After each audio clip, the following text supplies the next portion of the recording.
Welcome to the Real Resiliency podcast by TLCVR, where we discuss real resiliency journeys from people like you. Here are your hosts, Dr. Robert Goldman, Dr. Paul Meller, Dr. Webb Garrison. Welcome to the Real Resiliency. I'm Dr. Paul Meller, Chief Innovation Officer at TLCVR, and I'm here with my colleagues, Dr. Robert Goldman and Dr. Webb Garrison. We are so fortunate today to have Corinne Potter as our guest today.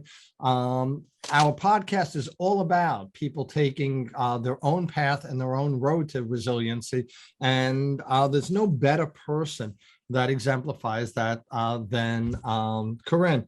Corinne is a mother, an entrepreneur, and a health coach, and has an absolutely fascinating story to tell about her road to resilience over several decades. So without further ado, Corinne, welcome. Hey, thanks, Dr. Mella. I got on this, first got on this Zoom, and I'm like, wow, look at this. It's like, I think I've been here my whole life to be with you guys and to, help other people understand that they can too, with amazing people in their lives. And it's nice to see you and Dr. Goldman, and nice to meet Webb. Nice to meet you as well.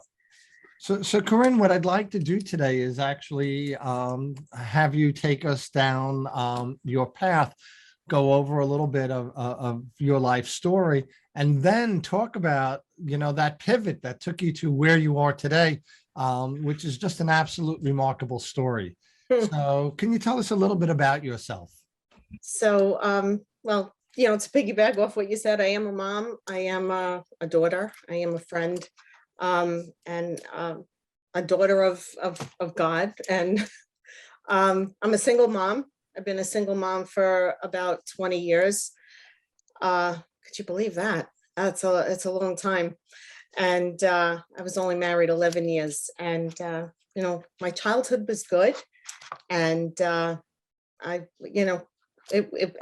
think that was a basis for, it wasn't perfect, but it was good. It was a basis of how I did want to live my life, because when I got married, it kind of went, whoop, it took me, I'm a slow learner.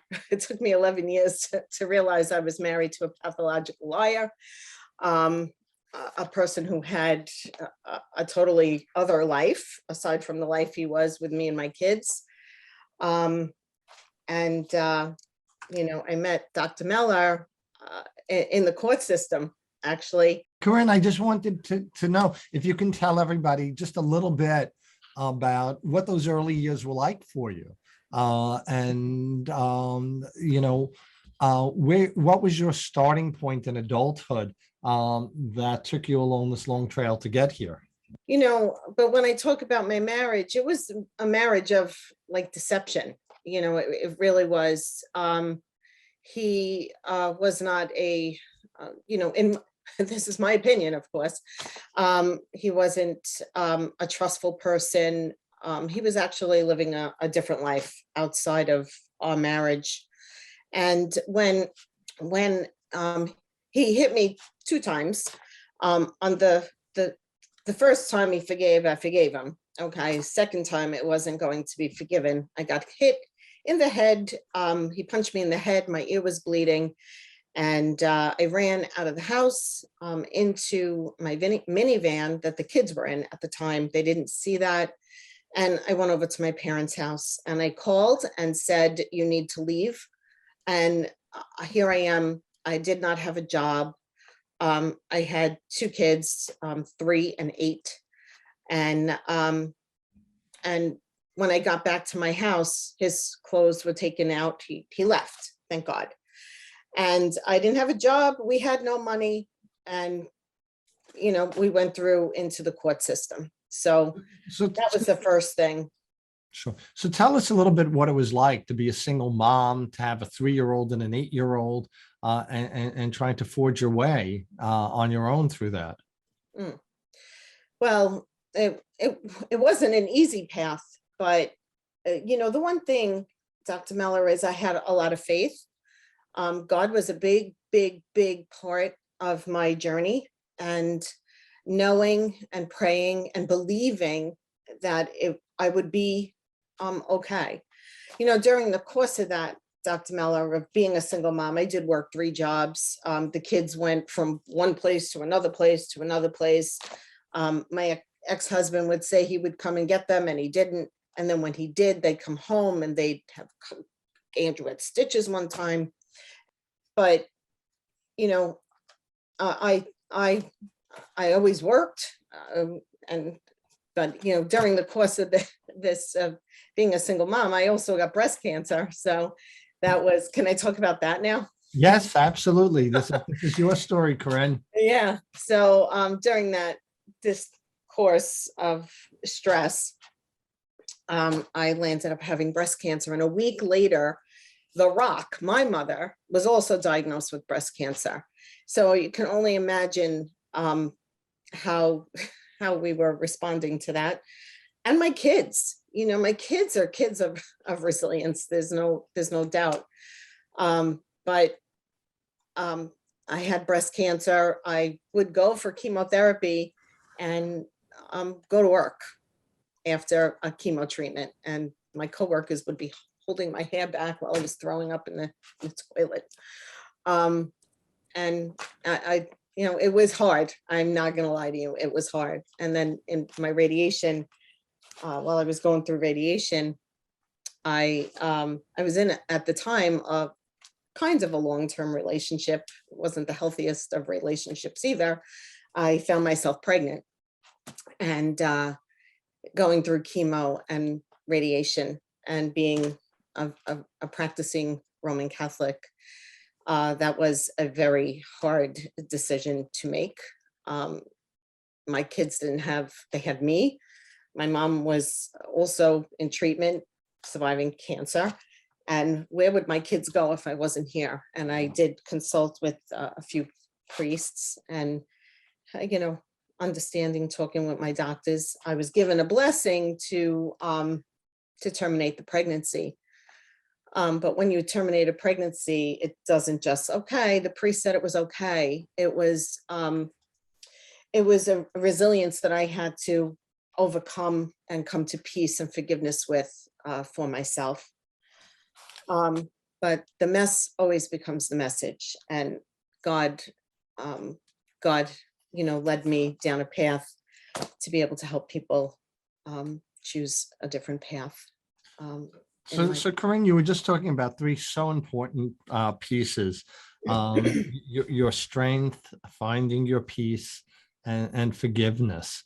And I wonder if you can talk a little bit about each one of those, and how at that point in your life, how those helped get you through what was an incredibly, incredibly difficult time for you.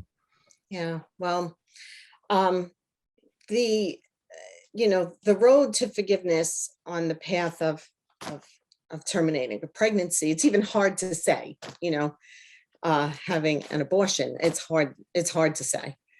But I had to come at peace with that through prayer. But it wasn't like I said 3 prayers and it was done. I beat myself up. I ate like there was no tomorrow. I gained 89 pounds. My self-talk wasn't great. The forgiveness piece took time. It did take time. And that the story didn't go, and my child didn't go, fall at the wayside without helping other people choose a different path, or, that it's okay on the other side if they do. So. Corinne, this is such that answered your question. It did. Such a difficult set of circumstances, that you went through. And, a lot of people always wonder and ask either themselves or out loud, how did she find the strength to get through this? How did she find the stuff inside of herself to be able to put her feet down on the floor in the morning, get out of bed, and just go through life, to continue to raise your children, to continue to care for your children, to care for yourself, as opposed to just holding it in and saying, I can't anymore? Well, you don't have a choice. What was I going to do? Crawl in the corner? no, I guess it's something that's within. I wanted a better life. I wanted a different life for me and my kids. And I knew that we would have that. So let's talk a little bit about your pivot and your path to a very, very different place where you are now. How'd that come about? So it was like each situation led to exactly where I am, you know. I worked for a doctor's office, and I'm trying to remember the dates. There's so many things, and there's things I didn't even say that still that I went through. But the pivot was, I changed. Well, I added a career. I said I gained 89 pounds, and I added a career by helping others do the same. That mess, it becomes the message. And I did start my own business. And the pivot is, I don't know if that's the only pivot. There's a few pivots. So Corinne, you can talk about all of those. And if there are other things that you want to backtrack and go back to, this is your story. So feel free to go back and include anything that you want. I will. I was working, and this was after breast cancer, and now I was working at another doctor's office, and I was sexually assaulted at a doctor's office for my employer. He wasn't my employer, but he worked there, and that was hard too. I kept thinking, I felt like I was in a victim mentality a lot of the times, but then I would say, no, I'm not going to be a victim. I'm going to change this. And that was a pivoting time when I hired an attorney after working there for about 6 weeks with this creep. And I did go to the management, and they didn't do anything. And I needed this job. And I did hire an attorney, and I did leave that job, and I trusted in my faith. I have good friends that helped, and a beautiful family that helped me not have to be in that position until I can get my footing. And then when I got another job. So, and I didn't know, every time I stepped into another job, wasn't really qualified for it. I just did it. And where I stepped into, I took my rent money and I did a health plan. And 2 weeks later, I took from the same rent money and I started a business. And that was a really big pivot, because I saw a place where I could thrive. Well, it wasn't just like a light switch. It was, just wanting more. I knew, that I didn't want to live a life like this. Does that make sense? It sure does. It sure does. So you went, and initially you reached out to this health plan just because you wanted to be healthy and in a better place. Right. And then it changed. Oh yeah. Then it changed. Okay. You want to talk about that a little bit? Yeah. When I like I said, I took rent money and I started the health plan, and then I thought I could be the health coach for this doctor's office, and they told me no. They said, no, we don't want to offer this health plan here. We're not, it sounds nice, but no. And it was in the hole now. I was like, oh my God. And then I said, I didn't know that there was a piece that I can do this for myself. So I took the same rent money and I bought my business, and it wasn't a lot of money. When you say it wasn't a lot of money.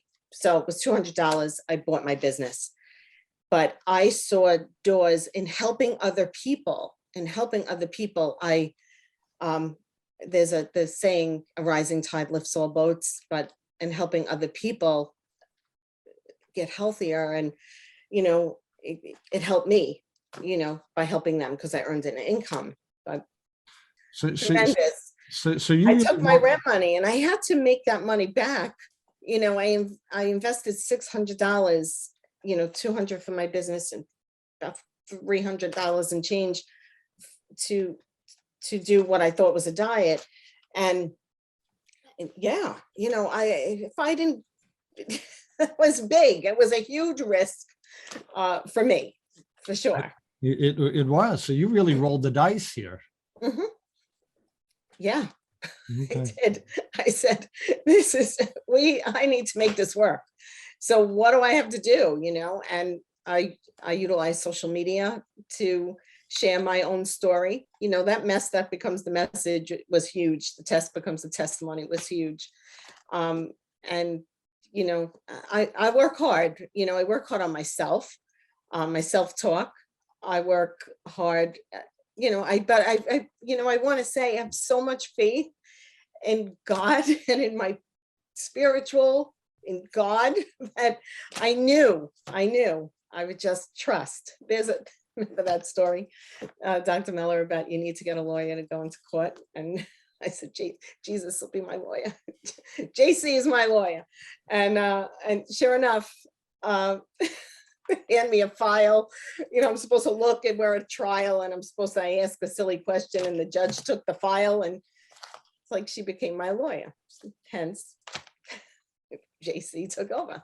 So Corinne, I was curious about your faith as well, you know, because you've mentioned it a number of times, and we can have faith in a lot of different things. You know, I mean, it's clear that your faith was a part of your life on a daily basis. So you know, I'd like to hear more about it, but also, you know, you just brought up Jesus, and Jesus, even Jesus got to the point that he said, you know, oh God, why have you forsaken me? And I think that that's, you know, that's a moment that is almost inevitable that we face when we're facing difficulty, even when we're people of faith. So I'm just wondering if you could talk a little about, you know, if you had an experience of that, why have you forsaken me? oh yeah. And also just about, I guess the specific ways that your faith has taken form. Yeah, I have said, I'd say, where are you, God? I don't hear you. I don't feel you. Where are you? Where are you? And, you know, if something else would happen, you know, like I didn't know how I would buy Christmas gifts, you know, for my kids. And then somebody from the church would call and say, somebody donated $400 of a gift card. Would you come, could you use that? And I'm like, oh my gosh, yeah. You know, of praying and Dr. Miller getting, you know, my case, you know, not having a way and the priest doing this health plan and giving me the health coach's name and phone number. Sitting in church praying, you know, I did every diet in the world. I thought I invented my own diets and I lose some weight and then gain it all back and pleading with God in church. And in comes the priest who was on a pilgrimage and he lost weight. And I said, well, what'd you get, a parasite? And he said, no, I got a health coach. I got a health plan. Do you want her name? So yeah, that's real. So yeah, there were times, you know, in any speaking engagement that I have, there are always rosary beads with me. They're in my hands this whole time, you know, if not one hand, the other. And that is my strength. But there are times that I have felt unheard. But then, you know, what is faith? Faith is believing that even when you don't feel God is hearing you, that he is, that he's working in the background until you can become ready to hear that, you know, and that's the truth. You know, there was always something, whether it be a song or a person, I always landed up hearing from God. And just that's what faith is believing in the unseen and knowing that it's going to be okay. Like going into court and saying JC was my attorney. And he was, because remember, I got paid a lot of money then because he was hiding all that money and she wanted to see it. So the judge, meaning she saw it and the truth came out. So Corinne, you Yeah. said from the message becomes the mess. Oh no, from the mess becomes the message, right? Yep. I really like that. I'm going to borrow that or probably steal it.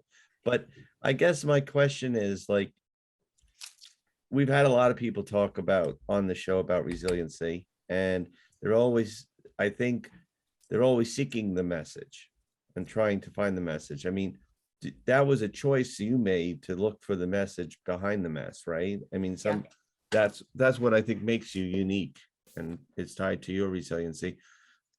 What was the message? The message is that you can. I love that question. Thanks. Yeah. The message is that you can. No matter what, don't ever, ever, ever give up. Don't ever give up, because right around the corner is something else. If I would have ended my life when I thought I wanted to end my life, my goodness, look what was in front of me. You just gotta persevere, pray, persevere, ask for help. Don't cry in the corner, and think I'm just going to cry here in the corner. Well, reach out, find help, find services. Don't worry about being a pain. Know what you want, know what your message is. Maybe that is the message, is that you can too. I'm not anything or anybody special. To God, we're all special, of course.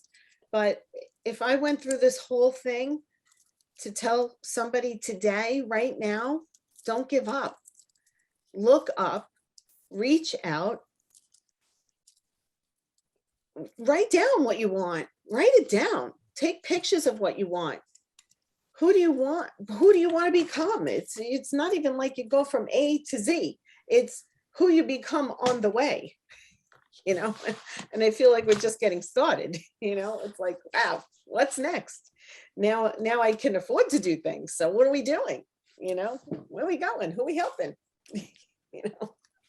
So Corinne, that's actually a really good place to kind of turn into. Look at all that we can afford right now. So you were working clerical work. You were barely getting by. Christmas was a blessing at some levels and very difficult for your kids with others. Okay. And now you went to become a health coach to a business owner. I just want you to share the size of that jump that you took. Like, how many health coaches now do you speak in front of periodically? And what does this new business, what is it like for you? What's the size of it? You don't have to give dollars or numbers, but I want people to really hear from where you were to where your faith and your strength and your, forgiveness landed you. Because I think that's a huge story in and of itself. Yeah. I started doing a health plan. It was just me, right? Me doing a health plan. Today, I have over 3,000 coaches in my organization. Over 3,000 lives have changed. That own their own health coaching business.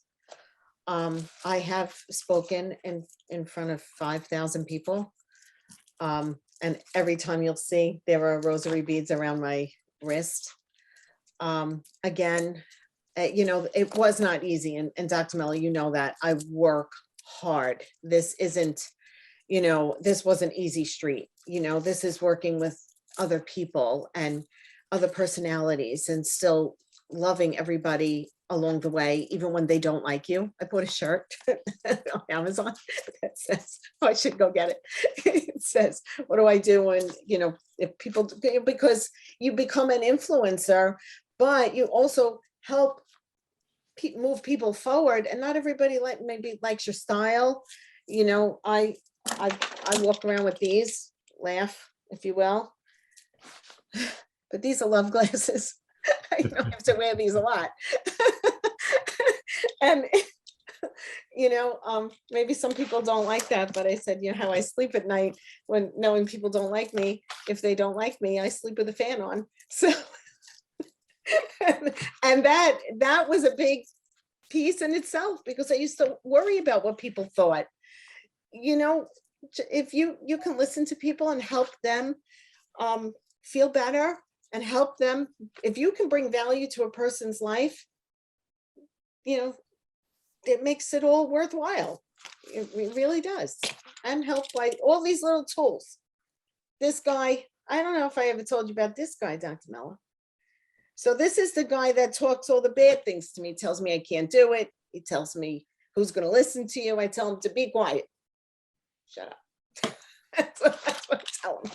And you clothe him in love. Well, what did another one see? I'll tell you the side story, not now, but yeah, because I like to lead with love. I have these things all over, my whole office is, gratitude and love. You don't get here alone. You don't go anywhere else alone. It's not just me, it's, God first. And, that mess does become the message, but it's beautiful people like these. Yeah, and you too, Webb. I'm just getting to meet you and know you, but I know Dr. Goldman and Dr. Miller already, and they have been a tremendous facet in my life. So Thank you, Corinne. brought to me by God. So Corinne, since you're talking about the knickknacks in your office, I just can't help notice that pillow right behind you that says, "Today is a gift." Amen. I wonder if you could talk about that just for a second. And did you always feel that way? So even when things seemed kind of bleak, did you still see that as a gift along your path? Maybe not at the moment when I was feeling abandoned, or maybe not at that moment, but my person, and I would think you would agree. I always would see the sunny side of it. Happiness is not an automatic response. It's a conscious choice. And it's a conscious choice to say, okay, I'm going to be happy today. And there'll be something in this situation that I will use somewhere along the way. I think that goes with having faith. But today is a gift. And, maybe when I was throwing up in the toilet bowl while my friend Mary was holding my hair away from my head after chemo, I might not have thought it was a gift. I might have been like, God, where are you? Why am I going through this? But. So, Corinne, your story is incredible. And it's an incredible story of resilience and strength and faith. Oh, and faith also. And faith also. I'm curious, though. What's the same about you now than the 25-year-old version of you? And what's different than the 25-year-old version? My Daisy Duke shorts? No. 58 years old? No. No. Say it again now. I distracted myself. What's similar to you now as your 25-year-old self? And what's very different than your 25-year-old self? Well, what's similar is I love my family. I love, and I think I'm the same person that forgives easy. What's different is I have put boundaries in my life. That's a big thing. That is huge. Boundaries is huge. I don't think I had a lot of boundaries as a teenager, as a kid, and maybe up until just this past year. Sounds crazy, but I've learned about boundaries, and that's different. That's different about me now. I think more of myself, and not a selfish way where I'm kissing myself. No, but it's how I allow people to treat me. Even being a successful business owner, 0.1% of income earners in the country. Yes, I say, geez, that's you, Corinne. That's you. But but there were people that didn't treat me right. But people treat you the way you allow them to treat you. And in learning about boundaries, I have changed the way and eliminated people, meaning just not in relation, not eliminated, like they're gone. I made them gone, but I kind of made them, they're not part of my life anymore. And some of those were very long relationships. Was that a challenge from even a religious perspective, when you're clearly a person of faith, and there are at least ways of practicing religion in which we're told forgo our own needs, sacrifice for others, and I think that actually is a dilemma that a lot of religious and spiritual people struggle with. Where's the boundary between my needs and what I'm able to give others? So this is huge, and this I realized. The first two commandments: love God before you love anybody else, right? God first and foremost. Second is love your neighbor as you love yourself. That's key. Love your neighbor as you love yourself. So this isn't about, clothing yourself and kissing yourself. It's about respecting yourself. It's putting those boundaries. And I want to read something that I actually screenshot today and shared on social media. Love yourself enough to set boundaries. Your time and energy are precious. You get to choose how to use it. You teach people how to treat you by deciding what you will and won't accept. So when you put those, is it acceptable for somebody to come over and punch you in the head? Would God want, is that self-love?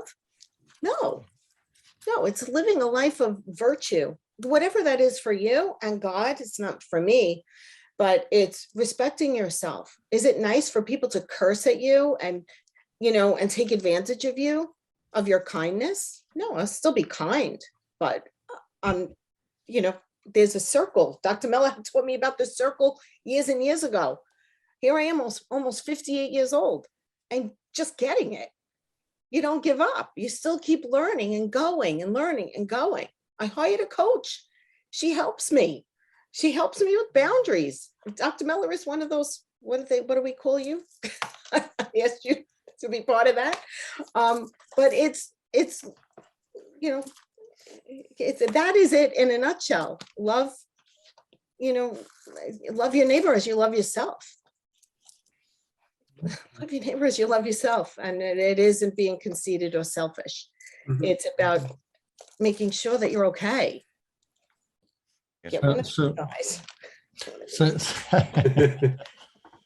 So as we need to wind down a little bit, Dr. Goldman, do you have any other questions or? Just a comment, Corinne, it's so great to see you. It's been a while, and your personal story, I hope, becomes someone's survival guide in listening to this, because your story and the people like you are the reasons why we do this, is because we hope that as many people will listen to you and be inspired to be to reach their full potential, and be resilient. And I'm so grateful, and I'm so happy to see where you have become and what you will be. Who knows? I'm sure only greater things. Oh, I'm so grateful. So grateful. So Webb, any thoughts? No, Corinne, I just want to say that I appreciate the fact that you brought your faith so front and center as you did. I think that it's really important in a world that I think is struggling with how to engage faith and what faith means, in a world in which we're facing so much uncertainty and there's so much tumult and change. So I just wanted to express an appreciation for the fact that you focused on that. And it's clear that you really did draw tremendous strength from that throughout your life's journey, and I'm sure you'll continue to. So thank you very much. Very nice meeting you. Thank you. I love to get to know you more too. Okay. Because you're right. There is in this world there's a lot of dark, and there's a lot of opinion, and there's a lot of, and our God is such a loving God that he loves even in the darkness. So it's good. Thank you. So Corinne, any closing thoughts yourself? Or if anybody wants to get in contact with you, do you want to share with them how they can get in contact with you? Oh, yeah. They could email me at healthcoachcorinne@gmail. And you can friend me on Facebook, Corinne Potter on Facebook. And I'd just like to tell anybody listening to this, your miracle is about to happen. 5 minutes when you think it's not, it's going to happen. Just, you can never, ever, ever give up. Look up, reach out, and it's not, this life isn't even about us. It's about, what we can do for others. At the end of the day, it's, why did I work 3 jobs? To keep a roof over my kid's head, my head. Why do you keep going? I take care of my mom now, so it's good. So keep on keeping on, people. Corinne, I want to thank you for coming in and sharing such a deeply personal story. I have to say that you really are inspirational to not just your 3,000 health coaches and not just all the people that they serve, but the people who know you and know you well. You really are a remarkable person with a remarkable story that lots of people have paths in life that are not the easiest path. But you chose to light up that path, and you chose to learn from it and bounce back and be resilient at every step along the path. And while you write that off and saying, well, what else can I do? That's a big deal. And it's not what else can I do? It's actually, what did I do? And I want to thank you for sharing that story, because I think it really does have an impact on lots of people who are going to hear this. So thank you so much. I hope so. Thanks. You make me cry. Thanks. You're welcome. Okay. Thank you. Thank you, Corinne. Thank you, Corinne. Thanks.